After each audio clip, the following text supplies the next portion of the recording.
mengenai fenomena Teddy Minahasa, ya sidang tanggal 30 tuntutan jaksa, ya kita ini loh, ini kan perkara sabu sangat sensitif. Ya, jadi kita tahu tekanan publik.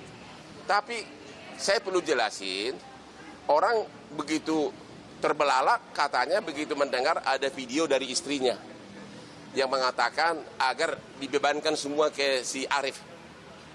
Memang benar kejadiannya begitu, artinya begini. Tanggal 24 September 2022, Teddy Minahasa sudah perintahkan musnahkan itu narkoba. Itu semua di persidangan sudah dibacakan, semua mengakui. Dan sejak 24 September sudah tidak ada lagi komunikasi atau perintah dari Teddy ke Dodi maupun ke Arif. Kok tiba-tiba tanggal 12 Oktober waktu ketangkap, disitulah Teddy Minahasa mengetahui bahwa ternyata narkoba tersebut masih dijual.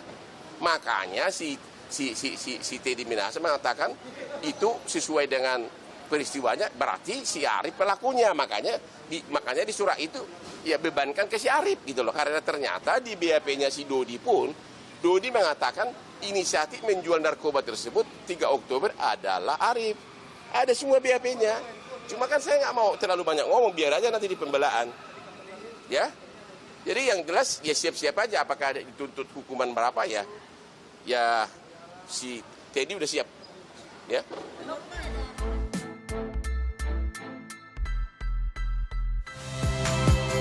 Saya Nitya Anissa, saksikan program-program Kompas TV melalui siaran digital, pay TV, dan media streaming lainnya.